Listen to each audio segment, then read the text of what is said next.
Hello students और आप सभी का वेलकम आज के नए सेशन पर। और क्या चल रहा था? तो चैप्टर नंबर 4 चल रहा था हमारा। और चैप्टर नंबर 4 के हमने जो क्वेश्चन किए थे कल, कोशिश तो की थी 5 क्वेश्चन कर लिए जाएं, लेकिन उसमें शायद फोर्थ क्वेश्चन में हमारी किसी वजह से टेक्निकल फॉल्ट की वजह से आवाज़ गायब हो गई थी। तो आज फोर्थ क्वेश्चन को दोबारा से करेंगे। Fourth question, chapter number 4, 12th physics. और 100 क्वेश्चन की सीरीज आपको पता है चल रही है उन बच्चों के लिए जो जेई मेन और नीट के लिए तैयारी कर रहे हैं।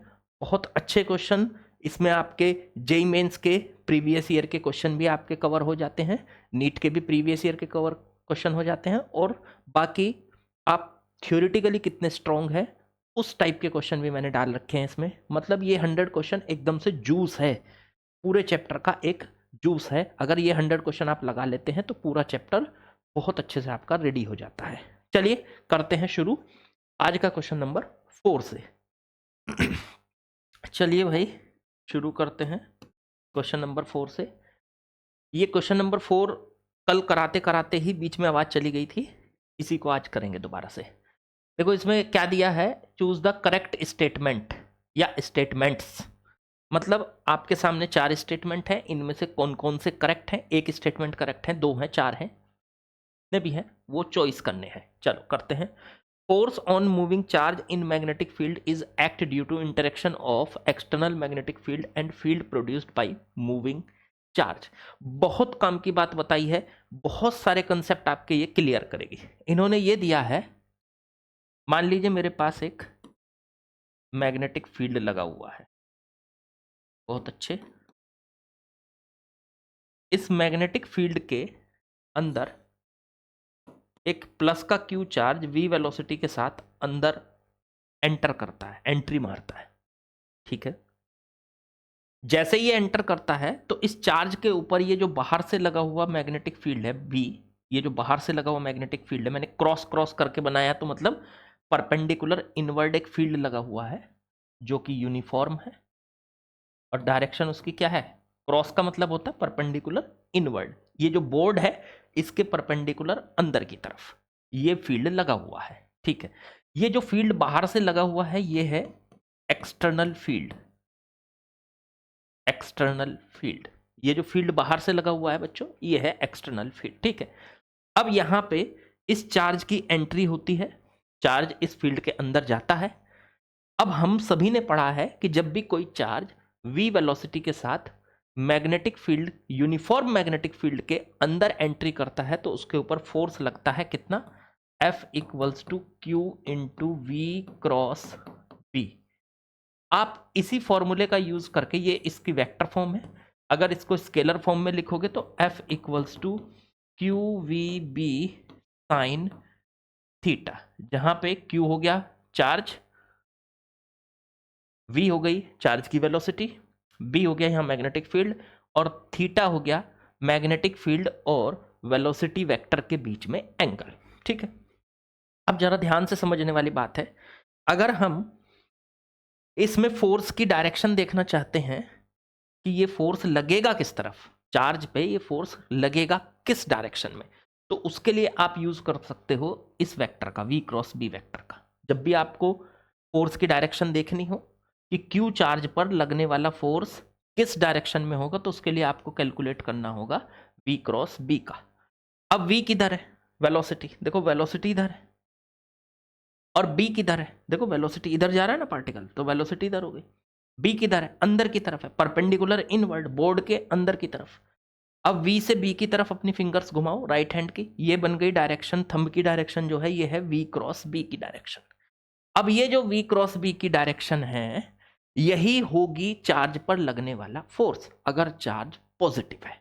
लेकिन अगर चार्ज नेगेटिव है, तो नेगेटिव है तो फिर V क्रॉस B तो ऊपर आएगा, लेकिन उस पर चार्ज पे फोर्स लगेगा उसके अपोजिट, अगर चार्ज नेगेटिव है तो पॉजिटिव चार्ज पर V क्रॉस B की डायरेक्शन में फोर्स लगता है, और नेगेटिव चार्ज पर V क्रॉस B के अपोजिट फोर्स लगता है। अगले क्वेश्चन में हमें ये कैलकुलेट भी करना पड़ेगा, तो हम यहां से ये बात लिख लेते हैं। पॉजिटिव Q है तो F की जो डायरेक्शन होगी F along V cross B, V cross B के अलोंग लगेगा। और अगर निगेटिव चार्ज है, अगर निगेटिव चार्ज है तो तब ये F जो है वो ऑपोजिट लगेगा V क्रॉस B के, तब ये V क्रॉस B के अपोजिट लगेगा, अपोजिट डायरेक्शन में लगेगा। ठीक है, तो अब यहां से तो ये तो पॉजिटिव चार्ज हमने माना है, इसके ऊपर जैसे ही ये अंदर जाएगा वेलोसिटी की डायरेक्शन देखो, ये प्लस का क्यू है, वेलोसिटी की डायरेक्शन इधर है V, B अंदर की तरफ है, तो V से B की तरफ फिंगर्स घुमाई हमने, V से B की तरफ अपनी राइट हैंड की फिंगर घुमाई, तो ये जो थंब है ये जो डायरेक्शन दे रहा है ये डायरेक्शन होगी इसकी फोर्स की, तो इसके ऊपर ये मैग्नेटिक फोर्स लगता है और इसकी वैल्यू निकालनी है तो ये है QVB sin थीटा। डायरेक्शन और वैल्यू दोनों आप कैलकुलेट कर सकते हो। अब कहानी ये बनती है, पहला स्टेटमेंट पे नहीं पहुंचे अभी हम, अब स्टेटमेंट शुरू करते हैं। इन्होंने कहा है कि ये जो फोर्स है मूविंग चार्ज पे लगने वाला मैग्नेटिक फील्ड में is act due to interaction of external magnetic field and field produced by moving charge. मतलब इस चार्ज के ऊपर ये फोर्स बेसिकली मैग्नेटिक फील्ड जो फोर्स लगाता है वो चार्ज के ऊपर नहीं लगाता है। ये पहला स्टेटमेंट ये कहना चाह रहा है कि वो जो बाहर से मैग्नेटिक फील्ड लगा हुआ है उसके अंदर चार्ज एंटर हुआ और उसके ऊपर चार्ज के ऊपर फोर्स लगाया, किसने? मैग्नेटिक फील्ड ने। बेसिकली चार्ज के ऊपर फोर्स नहीं लगाता है, चार्ज की वजह से पैदा होने वाला, प्रोड्यूस होने वाला मैग्नेटिक फील्ड। अब आपको पता है ये बात भी, जब कोई चार्ज v वेलोसिटी से चलता है तो समझो करंट जा रहा है, क्योंकि चार्ज का चलना मतलब करंट का चलना, और करंट चलेगा तो करंट के चारों तरफ होता है मैग्नेटिक फील्ड प्रोड्यूस, तो इसके चारों तरफ क्या प्रोड्यूस हो गया? Magnetic field.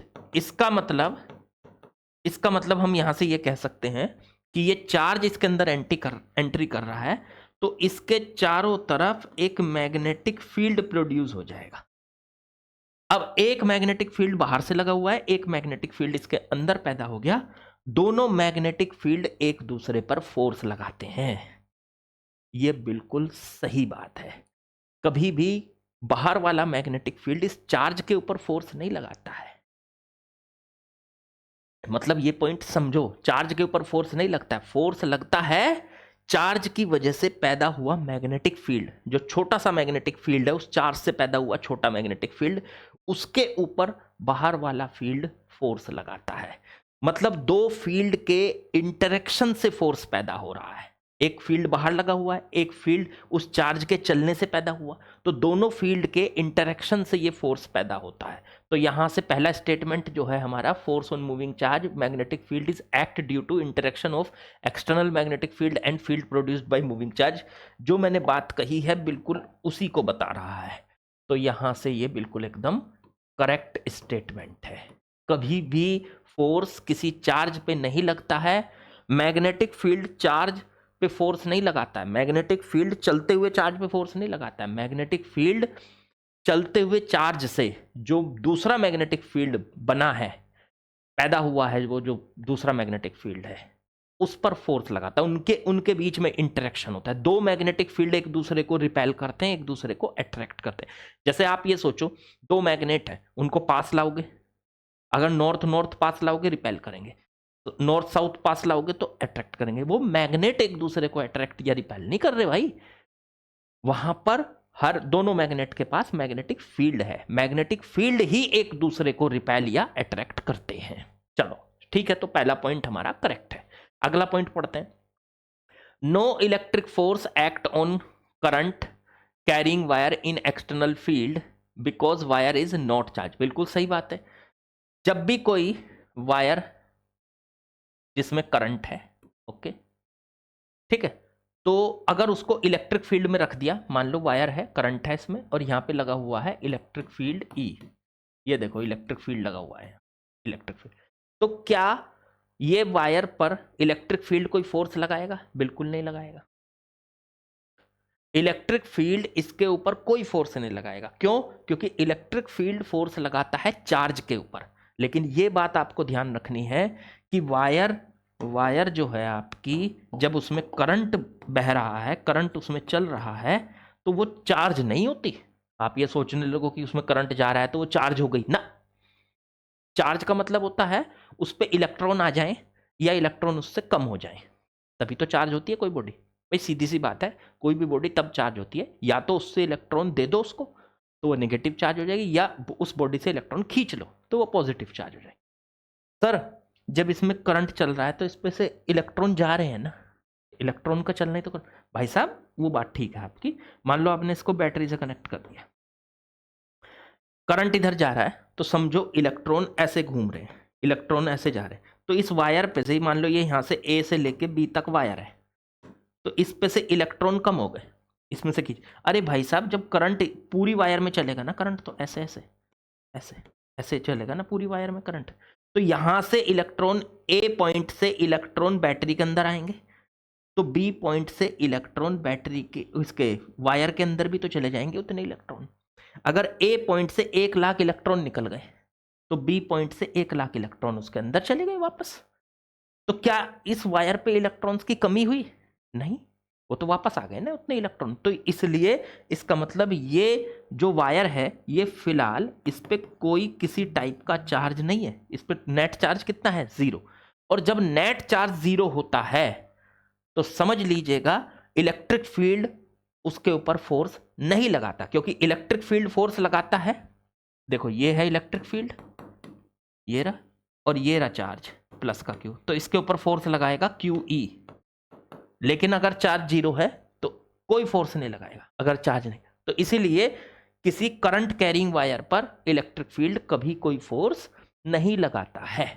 दूसरा पॉइंट, तो इसलिए हमारा स्टेटमेंट बिल्कुल करेक्ट बोला है इन्होंने कहा नो इलेक्ट्रिक फोर्स, कोई इलेक्ट्रिक फोर्स नहीं लगाता, इसलिए ये वाला स्टेटमेंट भी हमारा करेक्ट है, सेकंड वाला, सेकंड स्टेटमेंट भी। अब आ जाओ थर्ड पे, 2 हो गए। Third, a force act on wire in external magnetic field always. A force acts on wire in external magnetic field, ये थोड़ा सा ग्रामेटिकली थोड़ा सा गलत लिखा हुआ है। A force acts on wire in external magnetic field always, ये कहना चाह रहा है, अब लिखा तो मैंने ही है, थोड़ा सा ग्रामेटिकली गलत हो गया, तो ये कहना चाह रहा है कि जब भी कोई वायर मैग्नेटिक फील्ड के अंदर रखी जाएगी तो उसके ऊपर हमेशा फोर्स लगेगा। सोच के बताओ ऐसा ही होगा क्या? जब भी कोई वायर, तो मान लो यहां पे मैग्नेटिक फील्ड लगा हुआ है, ठीक है, इसके अंदर एक वायर रखी है, ठीक, इस पे हमेशा फोर्स लगेगा, गलत। मैग्नेटिक फील्ड के अंदर जब वायर को रखा जाता है तो उस पे फोर्स केवल तब लगता है जब उसमें करंट होता है। अगर करंट 0 तो उस पे लगने वाला मैग्नेटिक फील्ड, मैग्नेटिक फोर्स भी 0। अगर करंट की वैल्यू 0 तो फोर्स होता है, फोर्स का फॉर्मूला IBL साइन थीटा, मतलब L तो हो गई वायर की लेंथ, I उसके अंदर का करंट, थीटा B के और L के बीच का एंगल, और अगर I करंट 0 है, इसे 0 रख देंगे तो फोर्स भी आपका 0 आ जाएगा। याद रखो अगर बिना करंट के वायर हमने मैग्नेटिक फील्ड के अंदर रख दी तो उस पर कोई फोर्स, हमेशा फोर्स केवल तभी लगता है जब आप करंट कैरिंग वायर को मैग्नेटिक फील्ड के अंदर रखते हैं। तो ये स्टेटमेंट हो गया हमारा रॉन्ग, इनकरेक्ट, ये स्टेटमेंट हो गया हमारा रॉन्ग या इनकरेक्ट। चलो point number 4, a moving charge experience a magnetic force due to its own magnetic field. क्या कोई मूविंग चार्ज अपने ही मैग्नेटिक फील्ड के वजह से फोर्स एक्सपीरियंस करता है? ये स्टेटमेंट बोलना ही गलत है। मतलब ये क्या कह रहा है, पहले इसकी स्टेटमेंट को समझो। इसने कहा ए मूविंग चार्ज, एक चलता हुआ charge, experience magnetic field, magnetic field को फील करेगा, due to its own magnetic field, अपने ही फील्ड के कारण। भाई साहब मैंने आपको पहले स्टेटमेंट में यह बताया था कि कोई भी चार्ज मैग्नेटिक फील्ड किसी भी चार्ज पर फोर्स नहीं लगाता, मतलब कोई भी चार्ज फोर्स एक्सपीरियंस नहीं करता है मैग्नेटिक फील्ड की वजह से ना, मैग्नेटिक फील्ड पर फोर्स लगाता है। कोई चार्ज चल रहा है, उसकी वजह से मैग्नेटिक फील्ड पैदा हो गया, चार्ज चल रहा है मतलब करंट चल रहा है, और करंट के चारों तरफ होता है मैग्नेटिक फील्ड पैदा हो गया, ठीक है। और बाहर से कोई मैग्नेटिक फील्ड लगाया हुआ है तो वो बाहर का मैग्नेटिक फील्ड इस मैग्नेटिक फील्ड पर, इस चार्ज पर फोर्स नहीं लगाता, चार्ज की वजह से पैदा हुए मैग्नेटिक फील्ड पे फोर्स लगाता, ठीक है। ये स्टेटमेंट इस तरह से, लेकिन बोलते हम ऐसे ही है कि कोई भी मैग्नेटिक फील्ड चलते हुए चार्ज पर फोर्स लगाता है। बेसिकली ऐसा होता ही नहीं है। कोई भी मैग्नेटिक फील्ड चलते हुए चार्ज की वजह से पैदा हुए मैग्नेटिक फील्ड के ऊपर फोर्स लगाता है, मतलब मैग्नेटिक फील्ड के ऊपर फोर्स लगाता है। अब सोचो लास्ट के स्टेटमेंट में इसने क्या कहा है, ए मूविंग चार्ज, एक चार्ज चल रहा है, उसके चारों तरफ हुआ पैदा मैग्नेटिक फील्ड, उसका खुद का मैग्नेटिक फील्ड, हाँ ठीक है, क्या वो खुद का मैग्नेटिक फील्ड उस चार्ज के ऊपर फोर्स लगाएगा? मैग्नेटिक फील्ड तो मैग्नेटिक फील्ड के ऊपर फोर्स लगाता है ना। अब उसका खुद का मैग्नेटिक फील्ड है, एक ही तो मैग्नेटिक फील्ड है, बाहर से तो कोई मैग्नेटिक फील्ड लगा हुआ नहीं, तो फोर्स किसके बीच में लगे? खुद के मैग्नेटिक फील्ड और चार्ज के बीच में। चार्ज के और मैग्नेटिक फील्ड के बीच में तो फोर्स लगता ही नहीं है, मैग्नेटिक फील्ड से मैग्नेटिक फील्ड पे फोर्स लगता है। तो इसलिए ये जो चलता हुआ चार्ज है, इसके चारों तरफ का खुद का जो मैग्नेटिक फील्ड है वो चार्ज पे फोर्स लगाए, ऐसा बोलना भी गलत है। चार्ज के ऊपर तो फोर्स लगता ही नहीं है, तो इसलिए ये स्टेटमेंट क्या हो गया, रॉन्ग। कोई भी चलता हुआ चार्ज अपने खुद के मैग्नेटिक फील्ड की वजह से अपने ऊपर कोई फोर्स नहीं लगाता, क्योंकि ये तो स्टेटमेंट बोलना ही गलत है। फील्ड तो फील्ड के ऊपर फोर्स लगाता है, तो ये हो गया रॉन्ग स्टेटमेंट, रॉन्ग स्टेटमेंट। ठीक है बच्चों, चलो ये इंपॉर्टेंट था, बढ़ते हैं आगे, काफी कुछ सीखा होगा आपने इससे। चलिए बच्चों क्वेश्चन नंबर 5 पे आते हैं। क्या कह रहा है क्वेश्चन नंबर 5, समझते हैं जरा। इसमें कहा a negatively charge particle moving in east and magnetic field exist in north, then find the direction of magnetic force on the charge. बहुत आसान सा क्वेश्चन है, इसमें बेसिकली डायरेक्शन बतानी है हमको। डायरेक्शन का कंसेप्ट अगर हमें पता है तो आसानी से बता पाएंगे। चलो, नेगेटिवली चार्ज पार्टिकल है, ओके ये रहा माइनस का क्यू, मूविंग इन ईस्ट, इस तरफ मूव कर रहा है, मान लो v वेलोसिटी से जा रहा है। ईस्ट इधर क्यों लिया मैंने, देखो कॉपी पे जब भी आपको डायरेक्शन लेनी है तो इधर ईस्ट लेना है, इधर वेस्ट, नॉर्थ और साउथ। कॉपी पे जब भी डायरेक्शन लेनी है ऐसे लो, ठीक है। तो ईस्ट में जा रहा है, magnetic field exist in north, north की तरफ मैग्नेटिक फील्ड लगा हुआ है, ये रहा मैग्नेटिक फील्ड V, ओके। अब मैग्नेटिक फोर्स की डायरेक्शन बतानी है, बहुत आसान है, मैंने अभी बताया आपको, पिछले क्वेश्चन में ही आपको इसकी डायरेक्शन के लिए फॉर्मूला बता दिया था। अगर पॉजिटिव चार्ज है, प्लस का चार्ज है, तो V क्रॉस B की डायरेक्शन निकाल लो और उसी के अलोंग फोर्स की डायरेक्शन होगी, अगर प्लस चार्ज है तो। लेकिन अगर माइनस चार्ज है तो जो डायरेक्शन V क्रॉस B की है उसके अपोजिट डायरेक्शन होगी। चलो ठीक है, तो पहले V क्रॉस B निकाल लिया जाए। V इधर है, V सॉरी ये तो B बना दिया मैंने, V इधर है आपके पास और B इधर है, V क्रॉस B ऐसे बाहर की तरफ, तो V क्रॉस B आ गया बाहर की तरफ फोर्स, ठीक है। तो ये V क्रॉस B की डायरेक्शन है। अगर पॉजिटिव चार्ज है, ये मैंने फोर्स लिख दिया, इसको लिख लो आप, ये डायरेक्शन हो गई V क्रॉस B की। चेक करो, ये जो V क्रॉस B की डायरेक्शन है, ये V और B दोनों के परपेंडिकुलर है बाहर की तरफ, जैसे बोर्ड में से बाहर की तरफ आ रही है, ऐसे समझो बोर्ड में से बाहर की तरफ आ रही है, तो बाहर की तरफ ये फोर्स है। अगर पॉजिटिव चार्ज है तो V क्रॉस B की डायरेक्शन में ही फोर्स की डायरेक्शन होगी। हाँ तो ये चार्ज तो पॉजिटिव नेगेटिव है, अच्छा ये तो नेगेटिव है, तो इसकी फोर्स की जो डायरेक्शन होगी V क्रॉस B के अपोजिट होगी, मतलब अंदर की तरफ होगी, तो ये अंदर की तरफ चली गई फोर्स की डायरेक्शन। ये है फोर्स की direction, force on minus Q charge पे जो फोर्स है वो इनवर्ड हो गया। अगर पेपर के हिसाब से सोचा जाए तो इनवर्ड है, लेकिन ये डायरेक्शन जो है यहाँ पे हमको अपनी डेली लाइफ के अकॉर्डिंग सोचनी पड़ेगी। तो मैं जहाँ खड़ा हूँ मैं ऐसे समझता हूँ, तो ये हो गई ईस्ट मेरे सामने, मैं मतलब अपनी मतलब जहाँ पे आप एग्जाम दे रहे हो वहाँ के हिसाब से भी सोच सकते हो। ये हो गया ईस्ट सामने, इधर हो गया मेरे पीछे वेस्ट, इधर नॉर्थ, नहीं इधर नॉर्थ इधर साउथ। ठीक, ठीक है। अब ईस्ट की तरफ जा रहा है पार्टिकल, तो पार्टिकल की वेलोसिटी इस तरफ हो गई। नॉर्थ की तरफ लगा हुआ मैग्नेटिक फील्ड इधर हो गया, वी वेलोसिटी वी, ऐसे कर लो।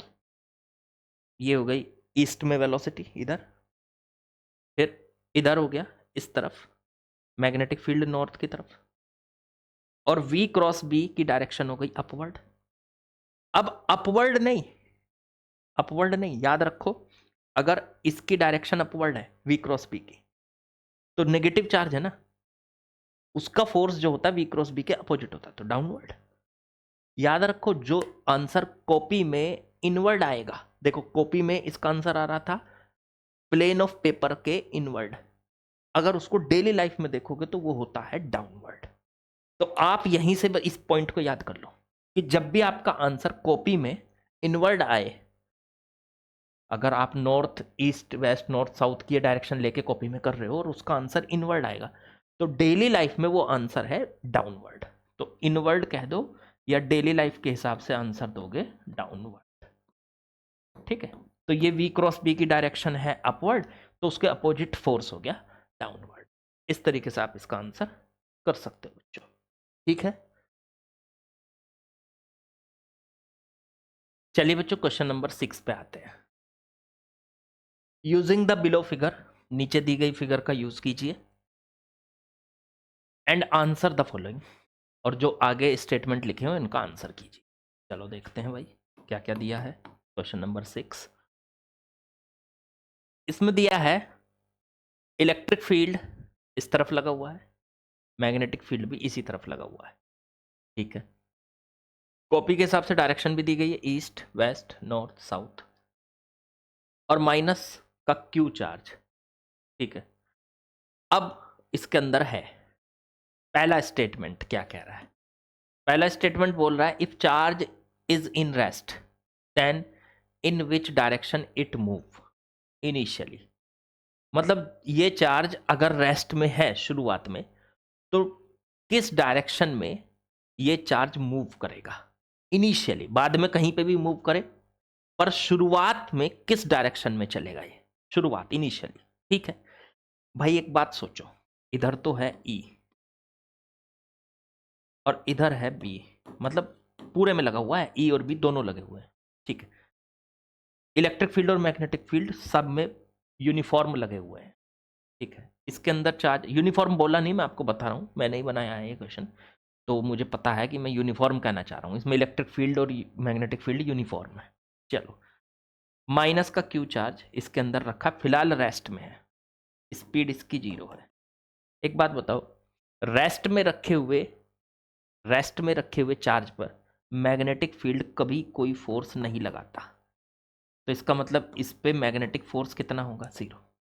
रेस्ट में रखे हुए चार्ज पर फोर्स लगाता है इलेक्ट्रिक फील्ड, किस डायरेक्शन में, देखो प्लस का चार्ज है तो इलेक्ट्रिक फील्ड की डायरेक्शन में, और माइनस का चार्ज है, पढ़ के आए हैं हम ये, तो इलेक्ट्रिक फील्ड के अपोजिट। अब देखो ये तो माइनस चार्ज है, तो इलेक्ट्रिक फील्ड के अपोजिट इस पे फोर्स लगेगा Q E, F is equal to Q E, ये फोर्स लगेगा।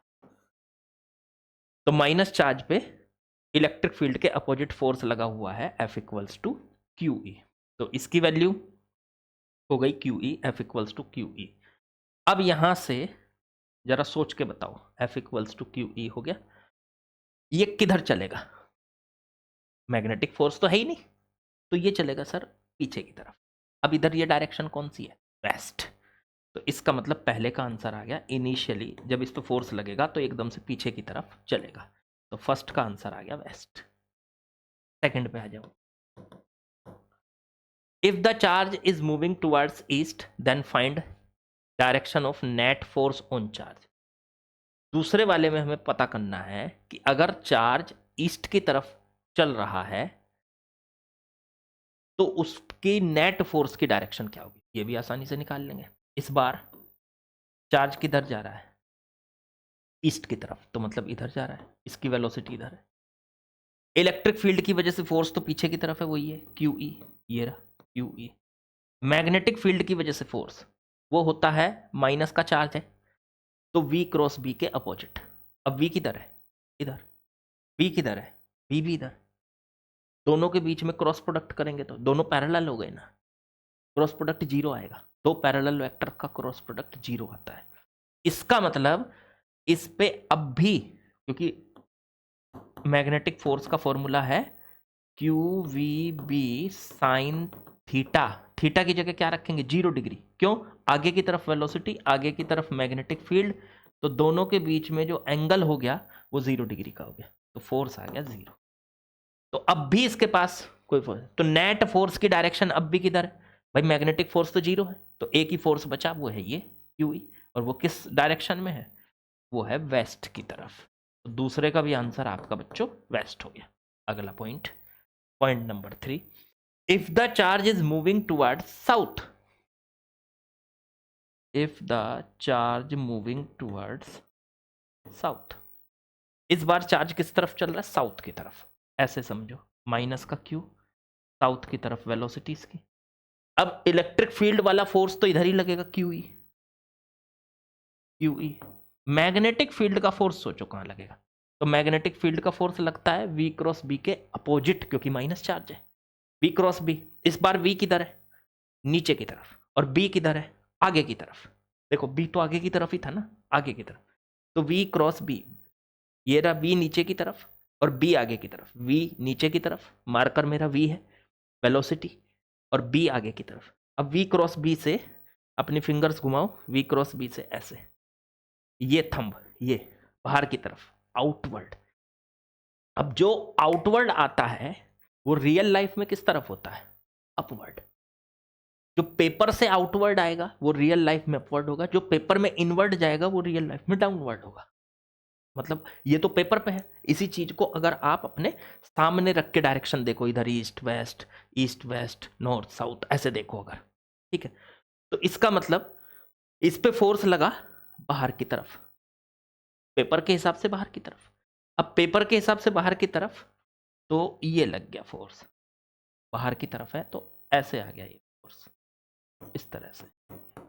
कितना है ये, Q we B sine theta, sine 90 हो गया। 90 किस किस के बीच का एंगल है, बी के और वी के। देख लो इधर बी है, बी तो इधर था ना, और वी इधर है, तो दोनों के बीच में एंगल कितना है, 90, साइन 90 की वैल्यू है। तो ये फोर्स हो गया। अब इस पे दो फोर्स है, एक तो लग रहा है वेस्ट की तरफ, पीछे की तरफ, और एक लग रहा है अपवर्ड डायरेक्शन में, अपवर्ड डायरेक्शन। ऐसे मान लो अगर हम अपने जो है रियल वर्ल्ड के हिसाब से सोचें, तो इस पे दो फोर्स लगे हुए हैं। एक लगा हुआ है क्यू ई, ये तो लगा है वेस्ट में, और एक लगा हुआ है अपवर्ड डायरेक्शन में, V क्रॉस B के अपोजिट। V क्रॉस B किधर आया था, एक मिनट दोबारा से सोचता हूँ। V क्रॉस B, V नीचे था, B इधर था, V क्रॉस B इधर, इधर, तो बाहर की तरफ अपवर्ड हो गया। लेकिन ये तो माइनस चार्ज है, इसके तो अपोजिट लगेगा नहीं फोर्स। ओके, अंदर लगेगा, अंदर। F इनवर्ड, इधर नहीं लगेगा, ये गलत हो गया। F लगेगा इनवर्ड, क्यू वी बी, और किस तरफ लग रहा है, इनवर्ड, अंदर की तरफ। रियल लाइफ में इनवर्ड का मतलब हो गया डाउनवर्ड, तो क्यू ई वेस्ट में और ये हो गया डाउनवर्ड। अब मैं अपने हिसाब से सोचूं तो वेस्ट किधर है मेरा, ईस्ट वेस्ट इधर है, इधर हो गया वेस्ट, ठीक है, और डाउनवर्ड हो गया एक फोर्स, दोनों का रिजल्टेंट ऐसे आ जाए। तो ये हो गया, ऐसे समझ लीजिए मेरे हिसाब से, अगर मैं डेली लाइफ के हिसाब से सोचूं या रियल वर्ल्ड के हिसाब से सोचूं, तो क्यू ई वेस्ट में इधर लगा हुआ है, मेरे अकॉर्डिंग जहां मैं खड़ा हूं वेस्ट इधर है, तो इधर हो गया वेस्ट में क्यू ई, और डाउनवर्ड डायरेक्शन में हो गया ये force Q we B, Q we B, ये है वेस्ट और ये है डाउन डायरेक्शन, डाउन डायरेक्शन, दोनों का रिजल्टेंट यहां आएगा, ये होगा आंसर। तो ये किधर गया, वेस्ट और डाउन डायरेक्शन के बीच में कहीं, यही पूछा था उन्होंने कि क्या डायरेक्शन है। तो वहां पे हो सकता है कि ये लिखा हुआ हो कि वेस्ट और डाउन डायरेक्शन के बीच में कहीं, ऐसा कुछ ऑप्शन के हिसाब से सर्च कर लेना, ठीक है। मेरे ख्याल से आप लोगों को डायरेक्शन का मसला समझ में आ गया होगा। ठीक है, नोट करो।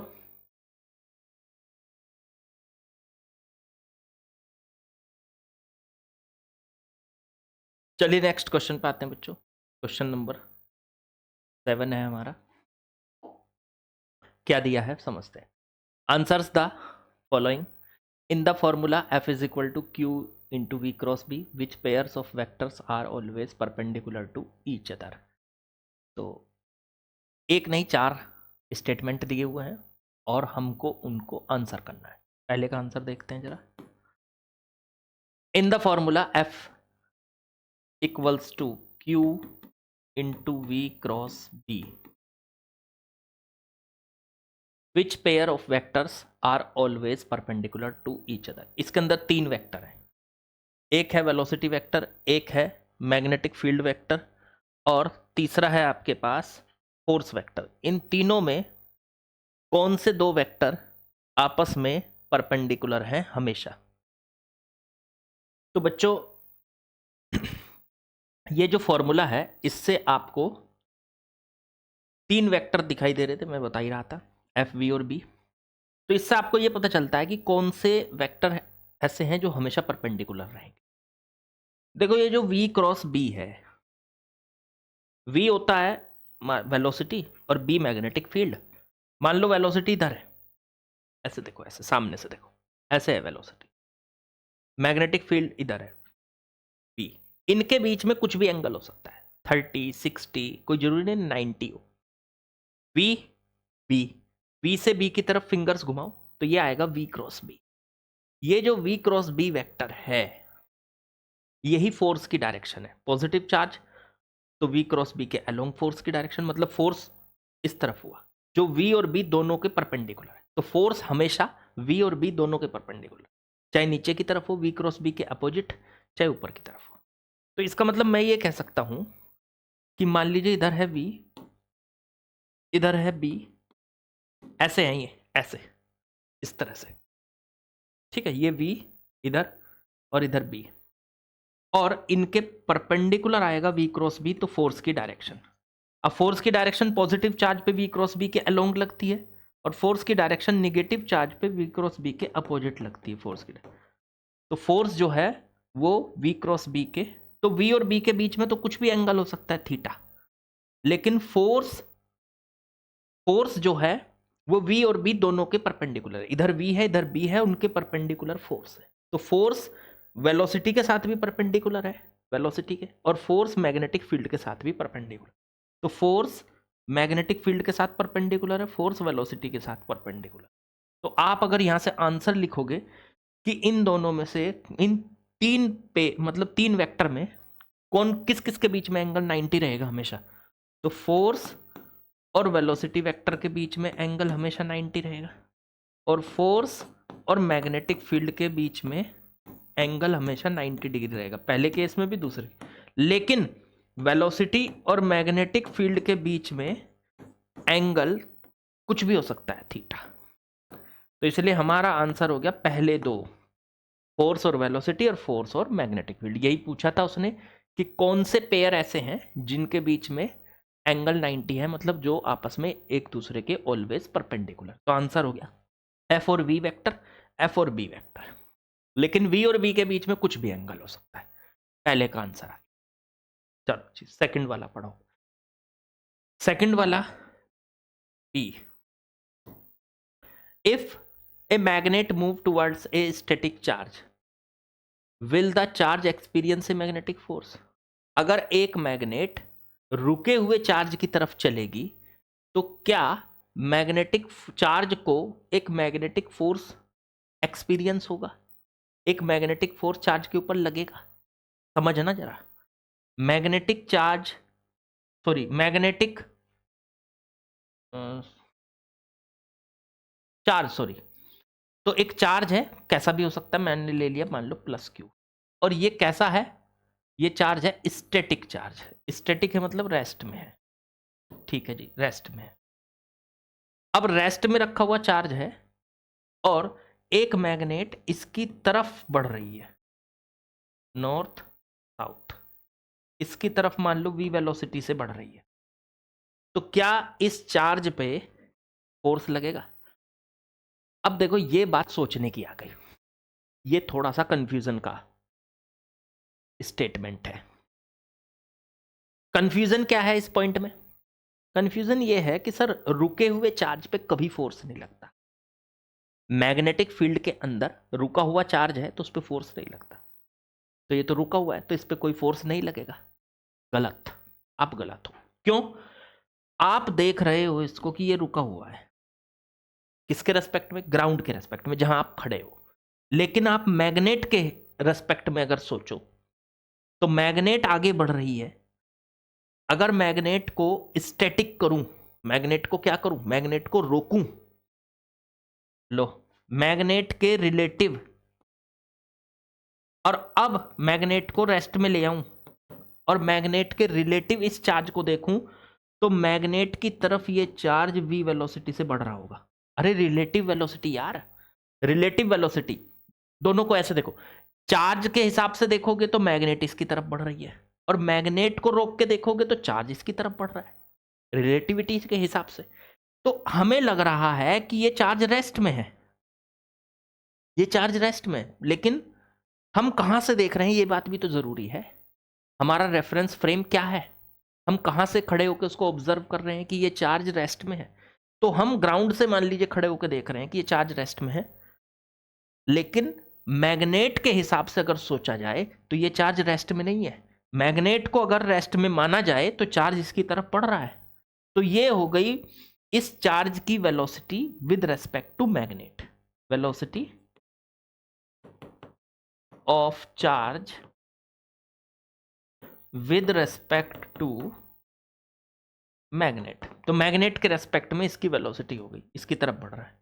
तो इसका मतलब तो ये हुआ ना कि मैग्नेट रखी है और चार्ज उसकी तरफ आ रहा है। अब मैग्नेट के चारों तरफ होता है मैग्नेटिक फील्ड और चार्ज उसकी तरफ आ रहा है, मतलब उसमें वेलोसिटी है, तो उस पर फोर्स लगेगा। हाँ बिल्कुल लगेगा, तो उस पर एक फोर्स लगेगा QVB साइन थीटा। तो इन्होंने यही पूछा था कि क्या उस पर फोर्स लगेगा, तो हम लिखेंगे यस, जरूर लगेगा। Will the charge experience a magnetic force, तो हम लिखेंगे इसका answer yes, charge will experience a force. Yes, answer हो जाएगा yes, a force experienced by charge. ठीक है, समझ में आ गया पॉइंट? इंपॉर्टेंट पॉइंट था। मतलब आप हमेशा ये मत सोच लेना कि चार्ज रखा है, रेस्ट में है, ठीक है, और मैग्नेटिक फील्ड लगा हुआ है, उसके अंदर चार्ज रखा है, तो उस पर हमेशा मैग्नेटिक फोर्स जीरो होगा। भाई साहब आपको ये देखना पड़ेगा आप कहाँ से देख रहे हो कि वो रेस्ट में है। मान लो आप चलती हुई कार में से देख रहे हो कि वो रेस्ट में है, चलती हुई कार में आपको लग रहा है कि वो रेस्ट में है, लेकिन ग्राउंड के रेस्पेक्ट में देखोगे या मैग्नेटिक फील्ड के रेस्पेक्ट में देखोगे, तो आपको मैग्नेटिक फील्ड के रेस्पेक्ट में देखना है। मैग्नेटिक फील्ड के रेस्पेक्ट में क्या वो रेस्ट में है? अगर मैग्नेटिक फील्ड के रेस्पेक्ट में रेस्ट में है तब फोर्स जीरो होगा, लेकिन अगर मैग्नेटिक फील्ड के रेस्पेक्ट में वो रेस्ट में नहीं है तो फोर्स जीरो नहीं होगा। चलो जी आगे बढ़ो। ये दो हमारे क्वेश्चंस हो गए। अब बात करते हैं सी पार्ट की। सी पार्ट क्या कह रहा है? सी है when a charge move parallel और anti parallel to magnetic field find magnetic force on it zero. जब भी कोई चार्ज मैग्नेटिक फील्ड के पैरेलल चलता है, जैसे ये मैग्नेटिक फील्ड इधर लगा हुआ है और प्लस का क्यू चार्ज है, इसी के पैरेलल चल रहा है, ये वेलोसिटी इसकी इधर ही है, पैरेलल चल रहा है, तो मतलब इनके बीच में एंगल कितना हुआ? Theta, 0 degree. बी इधर, बी भी इधर, दोनों पैरेलल हैं, तो दोनों के बीच में एंगल कितना? थीटा, 0। तो तब फोर्स कितना हो जाएगा? QVB साइन 0 डिग्री, और साइन 0 की वैल्यू 0 होती है। एंटी पैरेलल चल रहा हो, अगर इधर जा रहा हो प्लस का Q और V वेलोसिटी से इधर जा रहा है, तब थीटा कितना हो गया? 180। एंटी पैरेलल में 180, तब भी फोर्स कितना हो जाएगा? 0, क्योंकि साइन 180 की वैल्यू भी 0 होती है। तो ये केस आपको पता होना चाहिए कि चार्ज जब भी मैग्नेटिक फील्ड के पैरेलल या एंटी पैरेलल चलता है तो उस पर फोर्स 0 होता है। पॉइंट नंबर डी पहले से नोट करो। कर लिया? चलो हटा रहा हूं मैं ये। अब बात करते हैं पॉइंट नंबर डी की। डी पॉइंट में क्या बोला इसने, तो डी पॉइंट में बोला इसने can magnetic force change the magnitude of velocity of charge particle moving in uniform magnetic field.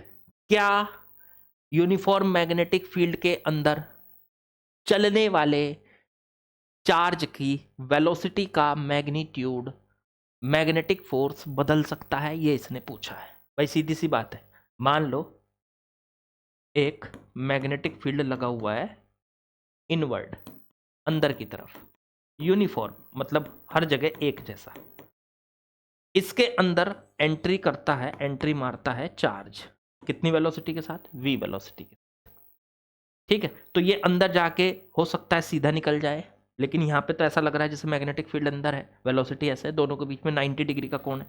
जब 90 डिग्री का एंगल होता है ना, तो चार्ज किस में घूमता है, चार्ज घूमता है सर्किल में। अब ये बताना है कि क्या इसके और इसके ऊपर फोर्स किस तरफ लगता है, सेंटर की तरफ इसमें फोर्स लगता है, F, सेंटर की तरफ। तो सेंटर की तरफ इस पे फोर्स लगता है QVB साइन 90, साइन 90 की वैल्यू 1 हो गई, तो QVB ये फोर्स हो गया आपके पास। ये फोर्स सेंटर की तरफ लग रहा है और उसकी वजह से ये घूमना शुरू कर देता है। लेकिन आपको ध्यान रखना है कि जब ये घूमता है तो इसकी वेलोसिटी तो बदलती है, लेकिन इसकी स्पीड नहीं बदलती। यहाँ v है, यहाँ भी v है, जब ये इधर जा रहा है तो यहाँ भी v है, यहाँ इधर जा रहा है तो यहाँ भी v है, हर जगह इसकी स्पीड v है। मतलब इसकी वेलोसिटी, मतलब डायरेक्शन तो देखो चेंज हो रही है, डायरेक्शन ऐसे ऐसे ऐसे ऐसे चेंज हो रही है, तो वेलोसिटी तो चेंज हो रही है, लेकिन इसकी स्पीड हर जगह v है। अगर यहाँ 5 मीटर पर सेकंड है तो यहाँ भी, यहाँ भी, यहाँ भी, यहाँ। कोई सा केस ले लो, कोई सा केस ले लो, आप चार्ज को मैग्नेटिक फील्ड के अंदर छोड़ो, किसी भी एंगल पे छोड़ो, वो चाहे सीधा निकले तब भी उसकी वेलोसिटी, मतलब उसकी स्पीड नहीं बदलती, चाहे वो सर्किल में घूमे तब भी उसकी स्पीड नहीं बदलती, चाहे वो हेलिकल पाथ में घूमे तब भी उसकी स्पीड नहीं बदलती, मतलब वेलोसिटी का मैग्नीट्यूड नहीं बदलता। तो इसमें हम यहां लिखेंगे, तो इसने यही पूछा था can magnetic force change the magnitude of velocity, मतलब magnitude of velocity of charge particle. क्या मैग्नेटिक फोर्स चार्ज पार्टिकल की वेलोसिटी का मैग्नीट्यूड चेंज कर सकता है? तो आंसर है नो, नहीं, नेवर, नहीं कर सकता भाई। वो उसकी डायरेक्शन को बदल सकता है, उसे सर्किल में घुमा सकता है, उसको हेलिकल पाथ पे घुमा सकता है, लेकिन वो वेलोसिटी की मैग्नीट्यूड को चेंज नहीं कर सकता, वो उसकी स्पीड को चेंज नहीं कर सकता। जो स्पीड उसके पास है वही रहेगी, वो उसको चेंज नहीं कर पाएगा। बोलो समझ में आई बात कि नहीं आई? ठीक है, वो उसको स्पीड को चेंज नहीं कर सकता। स्पीड को चेंज करने के लिए आपको क्या लगाना पड़ेगा, उसकी इलेक्ट्रिक फील्ड, इलेक्ट्रिक फील्ड लगाना पड़ेगा, उसकी स्पीड चेंज होगी। मैग्नेटिक फील्ड कभी भी वेलोसिटी का मैग्नीट्यूड चेंज नहीं कर सकता। ठीक है, मेरे ख्याल से आप लोगों को ये बात एकदम बढ़िया से समझ में आ गई होगी। चलो अगले सवाल पे चलते हैं। चलिए नेक्स्ट क्वेश्चन पे आते हैं। क्वेश्चन नंबर 8, क्या कहा है इसमें जरा समझते हैं। A point charge of +2 microcoulomb is moving in magnetic field, magnetic field दिया है 3i cap 2j cap 2k cap tesla with velocity -2i cap +j cap +k cap metre पर second. Find the magnetic force on the particle. If the mass of particle is 4 milligram then find the acceleration on particle. ठीक है देखो, एक particle है जिस पे charge है plus का 2 माइक्रोकूलम, मैग्नेटिक फील्ड के अंदर वो जा रहा है, मैग्नेटिक फील्ड ये दे रखा है, उसकी डायरेक्शन भी दे रखी, वैल्यू भी दे रखी, 3i cap +2j cap +2k cap, ये मैग्नेटिक फील्ड लगा हुआ है इतने टेस्ला का। विद वेलोसिटी, इसकी वेलोसिटी दे रखी है v चार्ज की, तो विद वेलोसिटी, वेलोसिटी कितनी है -2i कैप प्लस का j कैप और प्लस का k कैप मीटर पर सेकेंड। ठीक है, मैग्नेटिक फोर्स इस पे कैलकुलेट करना है। ओके, फोर्स का फॉर्मूला होता था जब भी कोई चार्ज मैग्नेटिक फील्ड के अंदर एंटर करता है v वेलोसिटी के साथ, तो उस पर फोर्स लगता है F is equal to Q into we cross P. आखिरकार हम ये वेक्टर वाला फॉर्मूला क्यों यूज कर रहे हैं? वेक्टर वाला इस वजह से क्योंकि देखो मैग्नेटिक फील्ड भी वेक्टर में दे रखा है आई कैप जे कैप की टर्म में, और वेलोसिटी भी वेक्टर में दे रखी है, तो हमें फॉर्मूला भी वेक्टर वाला ही लगाना पड़ेगा। चलो तो रखो वैल्यू। फोर्स की वैल्यू निकालने के लिए वी क्रॉस बी चाहिए हमको, तो पहले साइड में वी क्रॉस बी निकाल लो। दो वेक्टर का क्रॉस प्रोडक्ट कैसे निकालते हैं? उसके लिए आपको डिटर्मिनेंट का यूज करना होता है। दो लाइन खींचो, आई कैप जे कैप और के कैप लिखो। फिर पहले वी आ रहा है तो वी के कोफिशिएंट चेक करो। आई के मल्टीप्लाई में कौन है? -2, जे के मल्टीप्लाई में 1 और के मल्टीप्लाई में 1। तो पहले यहाँ -2, 1 और 1 लिख लो। फिर बी मैग्नेटिक फील्ड, तो मैग्नेटिक फील्ड में आई के मल्टीप्लाई में 3, जे के मल्टीप्लाई में 2, के मल्टीप्लाई में 2, तो 3 2 2 ये हो गया आपके पास। तो यहाँ से वी क्रॉस बी की वैल्यू निकाल लो। सबसे पहले आप इस तरह से लाइन को काटो, तो आई कैप और प्लस आई कैप लिखो, बल्कि ब्रैकेट में। अब इसकी मल्टीप्लाई इसके साथ 2 की, ये तो आता ही होगा आपसे, इसको क्रॉस प्रोडक्ट निकालना। 2 इंटू 1 2 हो गया, फिर माइनस में 2 इंटू 1 2 हो गया। ओके, फिर माइनस जे कैप लिखो। अब जे वाली लाइन काट दो, ये हो रही है। अब इसकी मल्टीप्लाई इसमें करो, 2 इंटू -2, फिर माइनस लगाओ बीच में, फिर इसकी मल्टीप्लाई इसके साथ 3 इंटू 1, फिर के कैप लिखो। के वाली लाइन काटो, ये हो रही है। इसकी मल्टीप्लाई इसके साथ -2 इंटू में 2, फिर -3 की मल्टीप्लाई 1 के साथ 3 इंटू 1।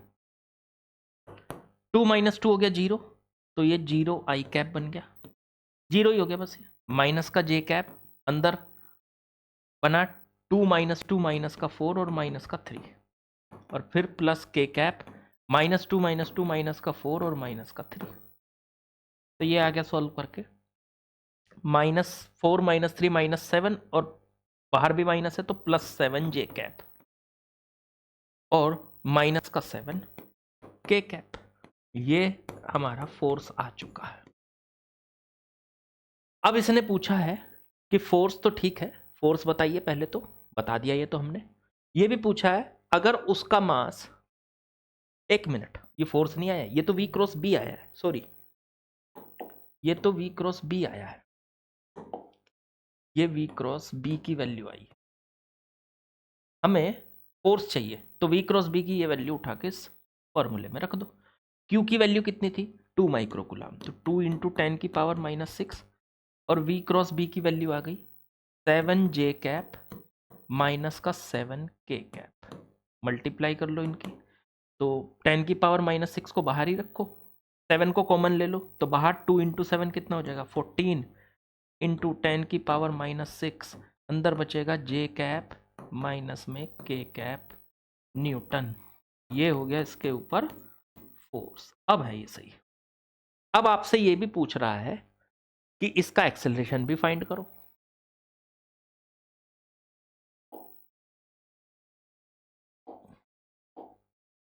तो ये एक्सेलरेशन पूछ रहा है, इसका एक्सेलरेशन। तो एक्सेलरेशन क्या होता है बच्चों?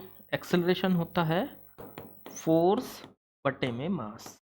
अब फोर्स की वैल्यू 14 इंटू 10 की पावर -6 जे कैप माइनस के कैप, और अपॉन में मास, मास कितना दिया हुआ है? 4 मिलीग्राम। 4 मिलीग्राम को किलोग्राम में चेंज करो, 10 की पावर -6 किलोग्राम। ये इससे कट गया, 2 से काट लो ये 7, 2 से काट लो ये 2, तो आंसर आ गया 7/2, और अंदर बचा जे कैप माइनस के कैप। यही इसका एक्सेलरेशन। चाहो इसकी वैल्यू निकालना चाहो तो आपको वैल्यू निकालनी भी आनी चाहिए। ए इसके अंदर मल्टीप्लाई करो तो 7/2 जे कैप, 7/2 के अंदर मल्टीप्लाई करो तो 7/2 के कैप। अब इसका मैग्नीट्यूड अगर निकालना चाहते हो वैल्यू, तो कैसे निकालते थे?